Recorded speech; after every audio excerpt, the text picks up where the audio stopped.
ರಾಜ್ಯ ರೈತ ಸಂಘದಿಂದ ರೈತರಿಗೆ ವಿವಿಧ ಬೇಡಿಕೆಗಳ ಈಡೇರಿಸುವಂತೆ ಶಾಸಕರಿಗೆ ಮನವಿ.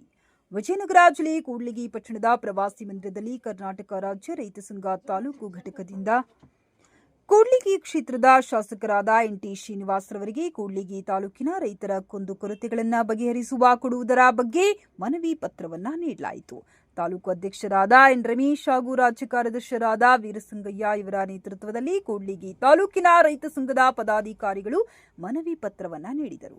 ಈ ಸಂದರ್ಭದಲ್ಲಿ ಮಾನ್ಯ ಶಾಸಕರು ರೈತರ ಕುಂದುಕೊರತೆಗಳ ಬಗ್ಗೆ ಆಲಿಸುವುದಾಗಿ ತಿಳಿಸಿ, ಬಡ ರೈತರು ಉಳಿಮೆ ಮಾಡಿದ ಭೂಮಿಗೆ ಫಾರಂ ನಂಬರ್ 53, 57 ಅರ್ಜಿ ಸಲ್ಲಿಸಿದ ರೈತರಿಗೆ ತಕ್ಷಣವೇ ಪಟ್ಟ ನೀಡಲು ಒತ್ತಾಯಿಸಿದರು. ಅಳವಡಿಸಬಾರದು. ಹಾಗೆ ತಾಲೂಕಿನ ರೈತರು ಎಪಿಎಂಸಿ ಮಾರುಕಟ್ಟೆ ಅಭಿವೃದ್ಧಿಪಡಿಸಿ ದಳ್ಳಾಳಿಗಳಿಗೆ ವ್ಯಾಪಾರ ಮಾಡಲು ಅನುಕೂಲ ಮಾಡಿ ರೈತರು ತಮ್ಮ ಬೆಳೆಗಳನ್ನು ಮಾರಾಟ ಮಾಡಲು ಅನುವು ಮಾಡಿಕೊಳ್ಳಲು ಒತ್ತಾಯಿಸಿದರು. ಹಾಗೆಯೇ ಕೂಡ್ಲಿಗಿ ತಾಲೂಕಿನ 74 ಕೆರೆಗಳನ್ನು ನೀರು ತುಂಬಿಸುವ ಯೋಜನೆಯನ್ನ ತ್ವರಿತಗತಿಯಲ್ಲಿ ಆಗುವಂತೆ ಮಾಡಲು ಒತ್ತಾಯಿಸಿದರು. ಹಾಗೇನು ಅನೇಕ ಬೇಡಿಕೆಗಳನ್ನು ಈಡೇರಿಸುವಂತೆ ಮಾನ್ಯ ತಹಶೀಲ್ದಾರರು ಹಾಗೂ ಮನೆ ಶಾಸಕರಿಗೆ ಮನವಿ ಪತ್ರ ನೀಡಿದರು. ಈ ಸಂದರ್ಭದಲ್ಲಿ ಜೆಎಂ ವೀರಸಂಗಯ್ಯ, ರಾಜ್ಯ ಕಾರ್ಯಾಧ್ಯಕ್ಷರು ಬಿ ಗೋಣಿಬಸಪ್ಪ, ರಾಜ್ಯ ಸಂಘಟನೆ ಕಾರ್ಯದರ್ಶಿ ಅಮ್ಮನಕೇರಿ K. Thippeswamy, ಗೌರವಾಧ್ಯಕ್ಷರು S. Basha Sab, VVT ಜಿಲ್ಲಾ ಮುಖಂಡರು ಕೆ. ಸುರೇಶ್, ರಾಜ್ಯ ಸಮಿತಿ ಸದಸ್ಯರು ಗಂಟಿ ಸೋಮಶೇಖರ್, ಹೊಸಪೇಟೆ ರವಿಕುಮಾರ್, ತಮ್ರಹಳ್ಳಿ ಮಂಜುನಾಥ್, ತಾಲೂಕು ಅಧ್ಯಕ್ಷರು ಕೊಟ್ಟೂರು ಮಲ್ಲಿಕಾರ್ಜುನ್, ಪ್ರಧಾನ ಕಾರ್ಯದರ್ಶಿ ಕೊಟ್ಟೂರು ಹಾಗೆ ಈ ಸಂದರ್ಭದಲ್ಲಿ ಅನೇಕ ರೈತ ಸಂಘದ ಪದಾಧಿಕಾರಿಗಳು ಉಪಸ್ಥಿತರಿದ್ದರು. ವರದಿ ರಾಘವೇಂದ್ರ ಸಾಲುಮನಿ, ಕೂಡ್ಲಿಗಿ. ತಹಶೀಲ್ದಾರ್ ಏನು ಮಾಡೋಕ್ಕಾಗಲ್ಲ, ನಮ್ಮ MLA ಶಾಸಕರು ಏನು ಪಾಪ ಅವರು ಶ್ರೀನಿವಾಸ್ ಅವರು ಏನು ಮಾಡೋಕ್ಕಾಗಲ್ಲ. ಅದಕ್ಕೆ ನಾನು ಹೇಳ್ತಿರೋದೇನಂದ್ರೆ, ಇದನ್ನ ತಿದ್ದುಪಡಿ ಮಾಡತಕ್ಕಂಥ ಕ್ರಿಯೆಯನ್ನು ನಾವು ಜವಾಬ್ದಾರಿಯಿಂದ ಮಾಡಿದ್ರೆ ಇಡೀ ರಾಜ್ಯಕ್ಕೆ ಡಾಕ್ಟರ್ ಶ್ರೀನಿವಾಸ್ ಯಾರಪ್ಪ ಕೂಡ್ಲಿಗಿ ಅಂತೇಳಿ ಫೇಮಸ್ ಆಗ್ತಕ್ಕಂಥ ದಿನಗಳು ಬರಲಿ ಅನ್ನೋದು ನನ್ನ ಆಶೆ.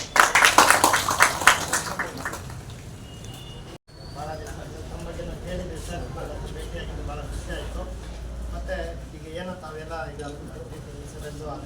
ಈಗಾಗಲೇ ಕಮಿಟಿ ರಾಜ್ಯದಲ್ಲೇ ಫಸ್ಟ್ ಕಮಿಟಿ ನಮ್ಮದೇ ಆಗಿತ್ತು. ನಾನು ನಮ್ಮ ಕನ್ನಡದ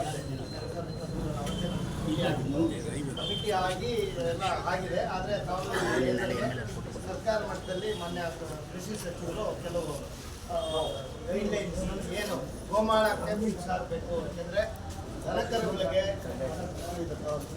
ಕಂದಾಯ ಸಚಿವರು ಈಗ ಏನು ಗೋಮಾಳ ಫಿಕ್ಸ್ ಆಗಬೇಕು, ಇಷ್ಟು ಹಸುಗಳಿಗೆ, ಇಷ್ಟು ದನಕರುಗಳಿಗೆ ಇಷ್ಟು ಭೂಮಿ ಇರಬೇಕನ್ನೋದೊಂದು ಕೆಲವು ಮಾನದಂಡಗಳು ಮತ್ತು ಬೇರೆ ಬೇರೆ ಈಗ ಸರ್ಕಾರಿ ಭೂಮಿಗಳು ಯಾವುದೇ ಊರುಗಳಲ್ಲಿ ಪಟ್ಟಣಗಳಾಗಿರ್ಬೋದು, ಗ್ರಾಮದಲ್ಲಿ ಸರ್ಕಾರಿ ಕಟ್ಟಡಗಳಿಗೆ ಅಂಗನವಾಡಿ ಆಗಿರ್ಬೋದು, ಶಾಲೆ ಆಗಿರ್ಬೋದು, ಒಂದು ಹಾಸ್ಟೆಲ್ ಕಟ್ಟಡಕ್ಕೆ ಇವತ್ತು ಜಾಗ ಸಿಗ್ತಾ ಇಲ್ಲ.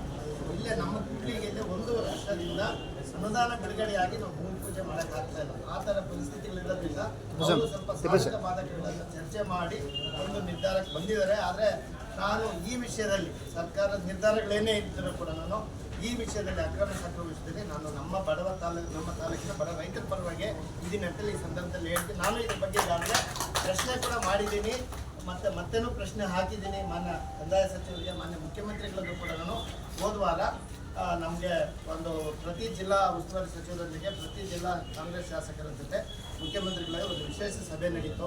ಅದರಲ್ಲೂ ಕೂಡ ನಾನು ಪ್ರಮುಖವಾಗಿ 3 ಇಲಾಖೆಗಳ ಬಗ್ಗೆ ನಾನು ಹೇಳಿದ್ದೀನಿ. ಈಗ ನಮ್ಮ ವಸತಿ ರೈತರು, ವಸತಿ ನಿವೇಶನ ರೈತರು ಭಾಳ ಇದ್ದಾರೆ. ಅದಕ್ಕೆ ಒಂದು ಒಳ್ಳೆಯ ಸೂರ್ಯನ ವ್ಯವಸ್ಥೆ ಆಗಬೇಕು. ಮತ್ತು ನಮ್ಮ ಸಣ್ಣ ನೀರಾವರಿ ಇಲಾಖೆ ಇಲ್ಲಿ ಯಾಕೆಂದರೆ ಇಲ್ಲಿ ಯಾವುದೇ ರೀತಿ ಇಲ್ಲಿ ನೀರಾವರಿ ಇಲ್ಲದಿರೋದ್ರಿಂದ ಇರೋ ನೀರನ್ನು ಉಳಿಸ್ಕೊಳ್ಳೋದಕ್ಕೋಸ್ಕರ ಹೆಚ್ಚುವರಿ ಕೆರೆಗಳು, ಚೆಕ್ ಡ್ಯಾಮ್ಗಳು ಮತ್ತು ಇದೆಲ್ಲ ರಿಪೇರಿ ಕೆಲಸ ಆಗಬೇಕು. ಆಮೇಲೆ ಈ ಹಕ್ಕುಪತ್ರದ ಏನು ರಾಜ್ಯಾದ್ಯಂತ ಸಮಸ್ಯೆ ಇದೆ, ವಿಶೇಷವಾಗಿ ನಮ್ಮ ತಾಲೂಕಲ್ಲಿ ಭಾಳ ಸಣ್ಣ ರೈತರೇ ಮತ್ತು ಈ ಥರ ಸರ್ಕಾರದ ಇದನ್ನೇ ನಂಬ್ಕೊಂಡಿರೋಂಥ ಜನಗಳಿದ್ದಾರೆ. ಇವರಿಗೆ ಒಂದು ನನಗೆ ಯಾಕೆಂದರೆ ಎಲೆಕ್ಷನ್ ಟೈಮಲ್ಲಿ ಕೂಡ ನಾವು ರಾಮದುರ್ಗದಲ್ಲಿ ಹಿಡಿದು ಒಂದು 600 ಎಕರೆ ಪ್ರಮುಖ ಬೇಡಿಕೆಗಳು ನಾನು ಮನವರಿಕೆ ಮಾಡಿದ್ದೀನಿ. ಈ ವಿಷಯದಲ್ಲಿ ನಾನು ನಮ್ಮ ತಾಲೂಕಿನ ಬಡ ರೈತರ ಪರವಾಗಿ ಇದೀನಿ ಅಂತೇಳಿ ಈ ಸಂದರ್ಭದಲ್ಲಿ ಹೇಳ್ತೀನಿ. ಏನಿಗೆ ಕೆರೆ ವಿಶೇಷಣೆ ಕೂಡ ಬರೆದಿದ್ದೀನಿ ಆಯಿತಾ. ಅದಕ್ಕೆ ನಾನು 24 ಗಂಟೆ ಮೀಸಲಿಟ್ಟು ಕೆಲಸ ಮಾಡ್ತಾ ಇದ್ದೀನಿ. ಇವಾಗ ಒಂದು 4 6 ಪೈಪ್ ಹಾಕೋದಿದೆ. ಅದು ನಿನ್ನೆ ಮೊನ್ನೆ ಸ್ವಲ್ಪ ಪ್ರೊಟೆಕ್ಷನ್ ಬೇಕಿತ್ತು, ರಾಜ್ಯಪಾಲರಿಗೆ ಬಂದಿದ್ದಾರೆ. ಸಾಯಂಕಾಲದವರೆಗೂ ಅವ್ರು ಟೈಮ್ ಕೇಳಿದ್ದಾರೆ, SP ಅವರು, ಪೊಲೀಸ್ ಇಲಾಖೆಯವರು. ನಾಳೆ ಬೆಳಿಗ್ಗೆ ಮುಗಿಸಿ ಈ ವಾರದಲ್ಲೇ ಅದನ್ನೆಲ್ಲ ಕಂಪ್ಲೀಟ್ ಮಾಡಿ ಎಲೆಕ್ಟ್ರಿಕಲ್ ಬಿಲ್ ಕಟ್ಟಿದ್ದು ಅದು ಕಟ್ಟಿದ್ದಾರೆ. ಸೊ ಈ ತಿಂಗಳಲ್ಲಿ ಅಧಿವೇಶನ ಮುಗಿದ ಮೇಲೆ ಮಾನ್ಯ ಮುಖ್ಯಮಂತ್ರಿಯವರಿಗೆ ನಿವೇದನೆ ಮಾಡಿದ್ದೀವಿ. ಅವರು ಅದು ಶಂಕುಸ್ಥಾಪನೆ ಉದ್ಘಾಟನೆಗೆ ಮಾನ್ಯ ಮುಖ್ಯಮಂತ್ರಿಗಳು ಉಪಮುಖ್ಯಮಂತ್ರಿಗಳು ಬರ್ತೀವಿ ಅಂತ ಕೂಡ ಹೇಳಿದ್ದಾರೆ. ಅಧಿವೇಶನ ಆದ್ಮೇಲೆ ಅದೊಂದು ಕೆರೆ ತುಂಬಿಸೋ ಯೋಜನೆ ಕಂಪ್ಲೀಟ್ ಆಗ್ತದೆ. ಅದಕ್ಕೆ ಬರ್ತಾರೆ. ಒಂದು ಕೊನೆಯನ್ನು ಹೇಳಿ ಹೇಳಿ ಸರ್. ಇಲ್ಲಿ ಸ್ಥಳೀಯವಾಗಿರ್ತಕ್ಕಂಥ ನಮ್ಮ ನಾಯಕರು ರಮೇಶ್ ಭಾಷೆ ಆಗಲಿ, ಆಲ್ಸ್ವಾಮಿ ಆಗಲಿ, ನಮ್ಮ ಪಾಂಡುರಂಗ ನಾಯಕ ಮತ್ತೆ ನಮ್ಮ ದೊಡ್ಡ ಟೀಮ್ ಇತ್ತು. ಅದ್ರ ಜೊತೆ ಸಂಪರ್ಕ ಇರ್ರಿ. ಅವ್ರು ನಿಮ್ಮನ್ನು ಕಾಣ್ತಾರ. ಇಲ್ಲಿ ಏನೇನು ಬದ್ಧವನ್ನುಗಳಾಗಿ ಅವರಿಗೆ ಗಮನಕ್ಕೆ ತಂದ್ರೆ ನಾವು ಅದನ್ನು ಪ್ರಾಮಾಣಿಕವಾಗಿ ರೈತರ ಮೂಲಕ ಕೆಲಸ ಮಾಡಿ ಅನುಕೂಲ ಆಗುತ್ತೆ. ಏನ್ರಿ ಇಲ್ಲಿ ಶಾಸಕ ಮತ್ತೆ ಸಂಪರ್ಕ ಇರ್ರಿ. ಶಾಸಕರು ಕೂಡ ತುಂಬಾ ಸ್ಪಷ್ಟ ನಿರ್ದೇಶ, ಕಂದಾಯ ಇಲಾಖೆಯಲ್ಲಿ ಯಾವುದೇ ರೀತಿ ಗೊಂದಲಗಳಿರಬಾರ್ದು. ಅವತ್ತಿಂದ ಅವತ್ತೇ ಡಿಸಿಷನ್ ಆಗಿರ್ಬೇಕು. ಯಾವುದೋ ತೊಂದರೆಗಳು, ಸಾಮಾನ್ಯ ಜೈಲುಗಳು 20-30 ವರ್ಷದ ಬೈಲೆಗಳು ಇಟ್ಕೊಂಡು ಅರ್ಜಿಗಳು ಇಟ್ಕೊಂಡು ಅಲದಾಡಬಾರ್ದು ಅಂತೇಳಿ ಅದ್ರ ಪ್ರಕಾರನೇ ಅವರು ಕೆಲಸ ಮಾಡ್ತಾ ಇದ್ದಾರೆ. ಯಾವುದೇ ತೊಂದರೆಗಳಿದ್ರು ಖಂಡಿತ ನಮ್ಗೆ ಸಂಪರ್ಕ ಮಾಡ್ಬೋದು. ಅದಕ್ಕೆ ನಾವು ಪ್ರಾಮಾಣಿಕವಾಗಿ ಉತ್ತರಿಸಿ ಅದಕ್ಕೆ ಸಮಸ್ಯೆ ಬಗೆಹರಿಸೋದಕ್ಕೆ ಹೊಲಗಳಿಗೆ ಹೋಗ್ತಕ್ಕಂಥ ಎಣ್ಣೆ ಅದೊಂದು